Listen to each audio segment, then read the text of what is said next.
ಭಟ್ಕಳ ತಾಲೂಕಿನ ವಿವಿಧೆಡೆ ಬುಧವಾರದಂದು ಖಾಸಗಿ ಕ್ಲಿನಿಕ್ಗಳ ಮೇಲೆ ದಿಢೀರ್ ದಾಳಿ ಮಾಡಿದ ರಾಜ್ಯ ಕೆಪಿಎಂಇ ಕಾಯ್ದೆಯ ಜಿಲ್ಲಾ ನೋಡಲ್ ಅಧಿಕಾರಿ ಹಾಗೂ ಅವರ ತಂಡ ಒಂದು ಕ್ಲಿನಿಕ್ ಜಪ್ತಿ ಮಾಡಿದ್ದು, ಇನ್ನುಳಿದ ಇಬ್ಬರು ಖಾಸಗಿ ಕ್ಲಿನಿಕ್ ವೈದ್ಯರಿಗೆ ನೋಟಿಸ್ ನೀಡಿದ್ದಾರೆ.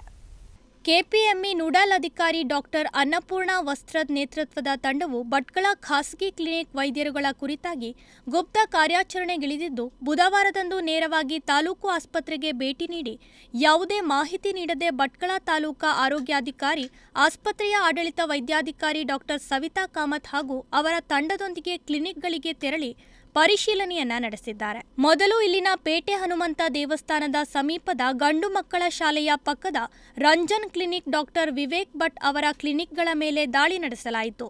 ಈ ವೇಳೆ ಅವರ ಬಳಿಯಿದ್ದ ದಾಖಲೆಗಳ ಪರಿಶೀಲನೆ ನಡೆಸಿದರು.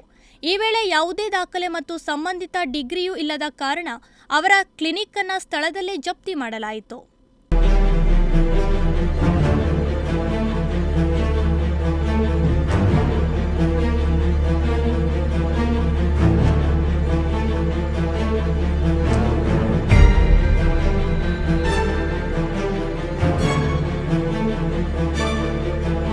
ನಂತರ ಸರ್ಪನಕಟ್ಟೆಯಲ್ಲಿನ ಶ್ರೀ ದುರ್ಗಾ ಕ್ಲಿನಿಕ್ಗೆ ತೆರಳಿದ ಅಧಿಕಾರಿಗಳು ಅವರಿಂದ ದಾಖಲೆ ಪರಿಶೀಲನೆ ನಡೆಸಿದ್ದು, ದಾಖಲೆ ಸರಿಯಿದ್ದವು ಹಾಗೂ ಕ್ಲಿನಿಕ್ನಲ್ಲಿನ ಬಯೋಮೆಡಿಕಲ್ ವೆಸ್ಟ್ ಸರಿಯಿಲ್ಲದ ಹಿನ್ನೆಲೆ ಅವರಿಗೆ ನೋಟಿಸ್ ನೀಡಿ ಸೂಚನೆ ನೀಡಿದರು. Tenginagundi Hebbale Hertar cross Gururaj clinic doctor Vinay Hebbar ಕ್ಲಿನಿಕ್ಗೆ ಭೇಟಿ ನೀಡಿ ಪರಿಶೀಲನೆ ನಡೆಸಿದ್ದು, ಅವರು ಹೋಮಿಯೋಪತಿ ವೈದ್ಯರಾಗಿದ್ದು ಸಂಬಂಧಿತ ದಾಖಲೆಗಳಿದ್ದು, ಆದರೆ ಆಲೋಪತಿ ಔಷಧಿಯನ್ನ ನೀಡುತ್ತಿದ್ದು ಅವರಿಗೆ ಈ ವಿಚಾರವಾಗಿ ನೋಟಿಸ್ ನೀಡಿದ್ದಾರೆ.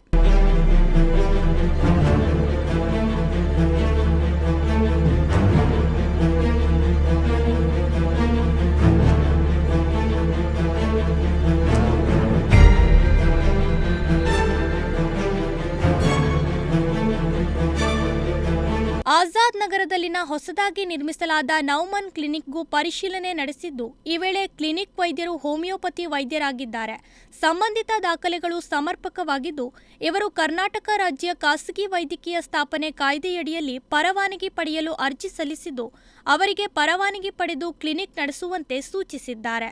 ಈ ವೇಳೆ ನೋಡಲ್ ಅಧಿಕಾರಿ ಡಾಕ್ಟರ್ ಅನ್ನಪೂರ್ಣ ವಸ್ತ್ರದ್ ಅವರ ಸಹಾಯಕರು, ಭಟ್ಕಳ ತಾಲೂಕಾ ಆರೋಗ್ಯಾಧಿಕಾರಿ, ಆಸ್ಪತ್ರೆಯ ಆಡಳಿತ ವೈದ್ಯಾಧಿಕಾರಿ ಡಾಕ್ಟರ್ ಸವಿತಾ ಕಾಮತ್, ಆಸ್ಪತ್ರೆಯ ಸಿಬ್ಬಂದಿ ವೆಂಕಟೇಶ್ ನಾಯ್ಕ್ ಸೇರಿದಂತೆ ಆಸ್ಪತ್ರೆಯ ಸಿಬ್ಬಂದಿಗಳು ಕಾರ್ಯಾಚರಣೆಯಲ್ಲಿ ಉಪಸ್ಥಿತರಿದ್ದರು.